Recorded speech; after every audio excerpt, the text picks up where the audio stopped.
ये अधिग्रहण नहीं है, ये अतिक्रमण है, सरकारी अतिक्रमण है निश्चित रूप से, क्योंकि आपने तो कंसल्ट नहीं किया, आपने ग्राम सभा नहीं की, कोई प्रोसेस नहीं किया। जैसे बाबा कार्तिक उरांव ने भी अपनी वो पुस्तक 20 साल की काली रात में कहा कि आदिवासी की धर्म परंपरा संस्कृति बचाना है, उसका आदि धर्म को बचाना है, जो हमारी रूढ़िवादी परंपरा को जो बचाना है, तो उसके लिए जमीन को बचाना बहुत आवश्यक है। सबसे बड़ी बात है यहाँ आदिवासियत की जब बात होती है तो जमीन हमारे लिए मूल्यवान है। ये हमारे लिए एक संपत्ति नहीं है सिर्फ, वो हमारी विरासत है, वो हमारी धरोहर है, वो हमारी परंपरा संस्कृति का हिस्सा है। इसीलिए हम लोगों को जमीन को हर हालत में बचाना है और लोगों को उनका जो अधिकार है, मौलिक अधिकार है, ये मौलिक अधिकार है अपने खेतों पे, उससे उसको वंचित ना किया जाए। हम लोग अपने लोगों के साथ हैं, नगड़ी वाले लोग परेशान हैं। हम लोग ने मीटिंग की है, उन्होंने बताया कहीं कहीं की तो पूरी की पूरी जमीन चली गई आपका रिंग रोड और लॉ यूनिवर्सिटी में, जो बचा कुचा है कुछ लोगों का थोड़ा बहुत तो भी खत्म। तो यहाँ तो किसानों की तो कोई बात ही नहीं हो रही। आप जब किसान को अगर उसके खेत पे उतरने से आप रोक रहे हैं, आप उसको भूमिहीन बना रहे हैं, यानी आप पलायन पर मजबूर कर रहे हैं उसको। अब वो क्या करेगा? तो ये सारी जो व्यवस्था भी तो खत्म हो जाएगी, तो हमारी अपनी पारंपरिक व्यवस्था भी खत्म हो जाएगी, जिसको संविधान ने जो है 13(3) क के अंतर्गत, अनुच्छेद 13(3) क के अंतर्गत हमारी इन सब चीज व्यवस्थाओं को भी मान्यता दी है।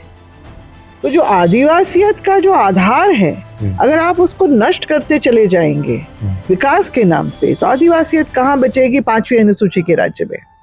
ये बहुत बड़ा एक सवाल है। इस बात को समझना होगा। आप विकास विकास विकास कर रहे हैं, मगर आप देख नहीं रहे हैं कि 5वीं अनुसूची का राज्य किसके नाम से बना है, किसके लिए बना है। आदिवासियों का जो इतिहास रहा है उसकी वजह, आज जो डेमोग्राफी बदल गई है, जो 74 और 26 करते हैं, वो नहीं, जो विद्वान है, जो सुप्रीम कोर्ट के जज ने भी कहा है, क्योंकि ऐतिहासिक रूप से ये आदिवासियों की जमीन रही है, इसलिए 5वीं अनुसूची का इनका दर्जा हमेशा बना रहेगा।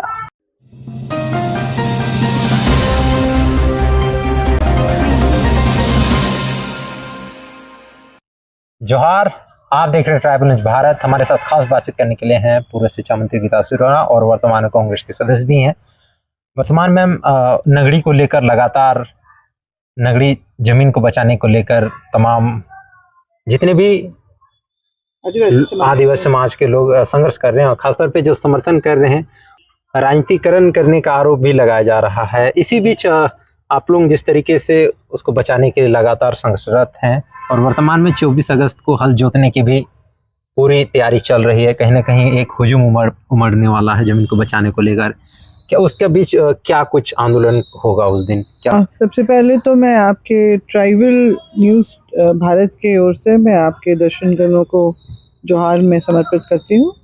और जिस विषय के बारे में आपने चर्चा छेड़ी है, ये अब काफ़ी पुराना है इसका इतिहास। अगर हम लोग 1954-55 में जाएं, आज़ादी के बाद, तो उस समय से ही नगड़ी का वो जो है एग्रीकल्चर, उसके लिए सीड फार्म के जैसे उसको डेवलप करने के लिए उसी समय अधिग्रहण करने की बात हुई थी, और लोगों ने उस समय भी इसका जोरदार विरोध किया था, कि अपने खेतों को देने से इनकार किया था। तो तत्कालीन जो मुख्यमंत्री थे कृष्ण कुमार सिन्हा जी जो थे, वो उनको जब विरोध के बारे में पता चला तो वो आए, रांची आए, और उन्होंने जो है लोगों का बातों को सुन के उन्होंने अधिग्रहण पे रोक लगा दिया था। कहते हैं कि मतलब उसके बाद वो कोई प्रोसेस नहीं हुआ, आगे नहीं बढ़ा, और जो लेकिन शुरुआत 1954 से 54-55 में ही से शुरुआत हुई थी कि यहाँ पर अधिग्रहण के लिए। तो जैसे हम भी देखते हैं अपने क्षेत्र में भी और भी जगह होता है, एग्रीकल्चर फार्म के लिए कुछ जमीनों का वो करके रखा जाता है उसके लिए, ताकि कोई भी वहाँ पर अगर रिसर्च वर्क करना हो या बीज का कुछ वो प्रजाति करना हो, तो उस तरह का रिसर्च वर्क छोटा मोटा वो सब हर जगह देखा जाता है। लेकिन कृषि के लिए ही, वो कृषि के लिए, विशुद्ध रूप से कृषि के लिए। मगर लोगों ने अपने खेतों को खेतों को इधर उधर मतलब देने से इनकार किया, तो उन्होंने अधिग्रहण का प्रक्रिया को रोक दिया था। और इसीलिए तब से लेके अब तक वो मुआवजे की राशि जो है ट्रेजरी में जमा है। और क्योंकि प्रक्रिया रोक दी गई, इसलिए कोई कागजात बने नहीं अधिग्रहण के। ये है इसका इतिहास, जिसको अलग अलग तरीके से लोग बोल रहे हैं कि नहीं उसी समय अधिग्रहण हो गया था। 1894 के जो आपका भूमि अधिग्रहण कानून के अंतर्गत हो गया था। तो यहाँ पर एक बात ये भी आती है कि जिस तरह से 2013 में भूमि अधिग्रहण कानून के उसमें ये स्पष्ट रूप से लिखा है कि ग्राम सभा, अब तो खैर ग्राम सभा का प्रमुखता दी गई है। दूसरा, कोई भी सरकारी योजना के लिए अगर कोई जमीन ली जाती है तो उसको 5 वर्ष में अगर वो योजना शुरू नहीं होती है तो वो रैयतों को वापस हो जाएगी, और मुआवजे की राशि भी वापस नहीं ली जाएगी जो भी तय होगी। मतलब सारा प्रोसेस होने के बाद भी अगर 5 साल में अगर वो योजना शुरू नहीं होती है तो वो स्वतः जो है ग्रामीणों को वापस हो जाएगी, और मुआवजे की राशि भी वापस नहीं ली जाएगी सरकार के द्वारा। हाँ, तो ये है। और 1894 में भी 10 साल का क्लॉज है कि उसमें अगर आपकी कोई योजना नहीं होती है शुरू, तो उस हालत में भी वो रैयत को वापस होगी। ये भी था। तो अब हम 1894 का पहले के उस समय की जब उसके अंतर्गत जो जमीन अधिग्रहण की बात हुई थी वो हुआ ही नहीं। इसीलिए तो जब 2008-9 में जब रिंग रोड के लिए अधिग्रहण की बात चल रही थी तो हुआ कि नहीं, मतलब लोगों ने उस समय भी विरोध किया था। तो बात हुई थी कि नहीं वो पहले से अधिकृत है, उस समय भी ये बातें आई थी। जबकि अगर 1894 के हिसाब से तो 10 साल का क्लॉज के अंतर्गत तो वो कहीं फिट ही नहीं बैठ रहा था उस समय भी। मगर हर चीज को, नियम को धत्ता बताते हुए उस समय भी जबरन, जबकि पत्राचार हुआ है, आरटीआई वगैरह किया गया ग्रामीणों के द्वारा। जब ये बिरसा एग्रीकल्चर से भी पूछा गया तो उन्होंने कहा कि नहीं हमारे रिकॉर्ड में नहीं है। भू-अर्जन विभाग से किया, उन्होंने भी कहा हमारे रिकॉर्ड में नहीं है। मतलब स्पष्ट रूप से, क्योंकि अगर भू-अर्जन विभाग के पास भी नहीं है, बिरसा एग्रीकल्चर के पास भी नहीं है अधिग्रहण करने का कोई भी कागजात मौजूद नहीं है, यानी कभी अधिग्रहण हुआ ही नहीं। जैसे और रसीद भी काटने की बात आ रही, रसीद कटने की रैयतों को। हाँ, मगर उसके बाद फिर 2011-12 में आपका फिर नेशनल लॉ यूनिवर्सिटी IIM के लिए भी जो हुआ था, उस समय भी विरोध हुआ था जबरदस्त। मतलब ग्रामीणों के साथ मारपीट गई, बल प्रयोग किया गया, कई लोगों को जेल भी झेलना पड़ा, केस में भी अभी तक फंसे हुए हैं लोग। ये सारी चीजें जो हैं, मतलब एक तरह से मैं तो कहूँगी कि नगड़ी को एक ग्रहण लगा हुआ है। पूरे झारखंड में बार बार अधिकृत, मतलब पहले रिंग रोड में 8-9 में, उसके बाद आपका 11-12 में आपका लॉ यूनिवर्सिटी। IIM तो खैर पुंदाक की तरफ इधर शिफ्ट हो गया, मगर लॉ यूनिवर्सिटी का वो हो गया। लॉ यूनिवर्सिटी में भी जबकि ना उनको मुआवजा अधिकतर लोगों को नहीं मिला है, और फिर नौकरी की भी बात आई थी कि भाई आप जब इस तरह का कोई संस्था कर रहे हैं तो नौकरी उनके एवज में मिलना चाहिए। तो 1-2 लोग को झाड़ू उड़ू के अलावा, उसके अलावा और कोई नौकरी नहीं मिली है, बहुत छोटी मोटी। और बाकी लोग जो जाते हैं उनको तो भगा दिया जाता है कि तुम्हारे लायक कोई यहाँ नौकरी नहीं है। मतलब किसी भी तरह का नहीं, बाहर से लोग आके यहाँ पर नौकरी कर रहे हैं, और ये स्थिति बनी हुई है। और जो आपका ये अभी जो रिम्स 2 के लिए जिस तरह से जबरन किया गया, तो सरकार कैसे ये बात भूल गई कि 2013 भी लागू है, 1894 खत्म हो गया का जो भूमि अधिग्रहण अधिनियम निरस्त हो गया। 2013 का है जिसमें स्पष्ट रूप से ग्राम सभा को प्राथमिकता देनी है, और साथ ही में जो आपका कृषि योग्य जमीन का अधिग्रहण नहीं करने की बातें जी बिल्कुल स्पष्ट रूप से कहा है, क्योंकि कृषि प्रधान हमारा देश रहा है, अभी भी है, आपका 75-80% है, और झारखंड राज्य भी रहा है। यहाँ आप कृषि विश्वविद्यालय खुलता है, किस लिए? किसानों की भलाई के लिए। मगर आप ठीक उसी के ही उसी प्रखंड में आप कृषि योग्य जमीन 200 से भी ऊपर आप जो है 227 में से अभी मेरे ख्याल से कुछ आंकड़े आए हैं कि शायद 202 या 225 घट के मतलब उतनी 1 नंबर की जो है वो जमीन है कृषि की, मतलब एकदम समतल सपाट और बहुत उपजाऊ जमीन है। और ऐसी जमीन को, जो उपजाऊ जमीन को बंजर बनाना है, वहाँ पर कोई संरचना खड़ा करना, तो फिर बंजर जमीन का क्या होगा? जबकि ये बार बार बातें आ रही हैं कि बहुत सारी ऐसी पथरीली या बंजर जमीन है, आप उसमें वहाँ पर वो योजना खड़ा कीजिए ना, जी बिल्कुल। उसमें किसी को कोई ऐतराज नहीं होगा। मगर आप क्यों कर नगरी पे ही नजर गड़ाए हुए हैं? और जिस तरह से किया गया है, ये अधिग्रहण नहीं है, ये अतिक्रमण है, सरकारी अतिक्रमण है निश्चित रूप से। क्योंकि आपने तो कंसल्ट नहीं किया, आपने ग्राम सभा नहीं की, कोई प्रोसेस नहीं किया। अगर केस होगा तो सरकार बुरी तरह फंसेगी इसमें, मैं तो ये कहती हूँ।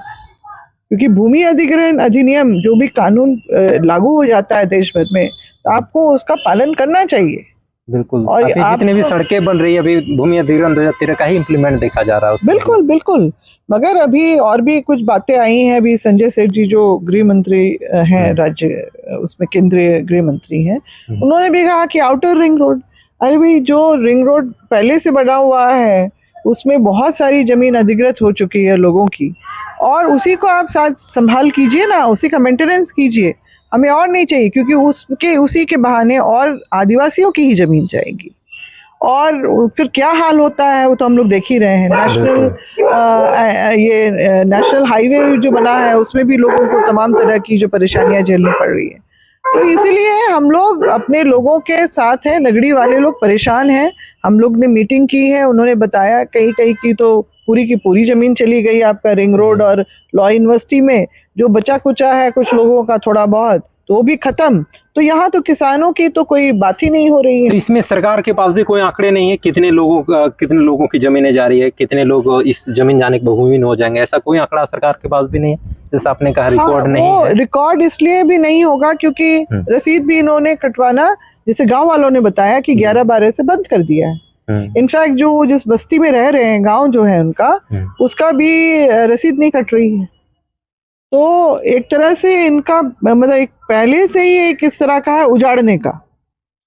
आप जब किसान को अगर उसके खेत पे उतरने से आप रोक रहे हैं, आप उसको भूमिहीन बना रहे हैं, यानी आप पलायन पे मजबूर कर रहे हैं उसको। अब वो क्या करेगा? क्योंकि विस्तारीकरण में हो सकता है जैसे कि रसीद नहीं कट रही है तो बस्ती की बस्ती खाली हो जाएंगे। तो ये सब जो बातें हैं बहुत ही परेशान करने वाली हैं। और यहाँ पर जो प्योरली एक आदिवासी गांव है, ये आदिवासी गांव है। और जिन लोगों ने, गैर आदिवासियों ने तो पहले ही अपना मुआवजा लेके जमीन दे दी है नेशनल लॉ यूनिवर्सिटी की। आदिवासी देखिए पहले से ही डटा रहा, आज भी डटा हुआ है, आज भी वो विरोध कर रहा है कि उसके बाप दादा की जमीन। और हाँ, मैं एक और चीज यहाँ पर जरूर बोलना चाहूंगी कि हमारे यहाँ पर जो इस राज्य में, हमारे इस भूभाग में, जो हमारे मुंडा उरांव हम लोग का जो एक सामाजिक व्यवस्था, संथालों में भी सब में रही है ये सामाजिक व्यवस्था, चाहे वो पढ़ा व्यवस्था हो, ढोकलो सोर हो, माझी परगनायत हो, मानकी मुंडा हो, सब में जमीन को सामाजिक व्यवस्था से भी जोड़ के रखा गया है। जो हमारे समाज के अगुआ हैं उनको जो है उनके सर्विस के लिए, सर्विस लैंड का भी कहा जाता है एक तरह से उसको, वो दिया गया है उनके अपनी जो सामाजिक गतिविधियों के लिए। जैसे पाहन को पहनाई जमीन, महतो जो हुआ करते थे, जो हकवाते थे मतलब मीटिंग के लिए या फिर जो भी काम के लिए, तो उनको महतोई जमीन, नौकराना जमीन, पैन भोरा जो सब पूजा पद्धति के समय में पानी लाने का काम करते थे, गहराई जमीन, इस तरह की बहुत सारी व्यवस्था की सामुदायिक जमीन है ये, जो समाज ने उनके सर्विस के अगेंस्ट, मतलब उसके बदले में उनको दिया। तो ये सारी जो व्यवस्था भी तो खत्म हो जाएगी, तो हमारी अपनी पारंपरिक व्यवस्था भी खत्म हो जाएगी, जिसको संविधान ने जो है 13(3) क के अंतर्गत, अनुच्छेद 13(3) क के अंतर्गत हमारी इन सब चीज व्यवस्थाओं को भी मान्यता दी है। तो जो आदिवासियत का जो आधार है, अगर आप उसको नष्ट करते चले जाएंगे विकास के नाम पे, तो आदिवासियत कहाँ बचेगी 5वीं अनुसूची के राज्य में? ये बहुत बड़ा एक सवाल है। इस बात को समझना होगा। आप विकास विकास विकास कर रहे हैं, मगर आप देख नहीं रहे हैं कि 5वीं अनुसूची का राज्य किसके नाम से बना है, किसके लिए बना है।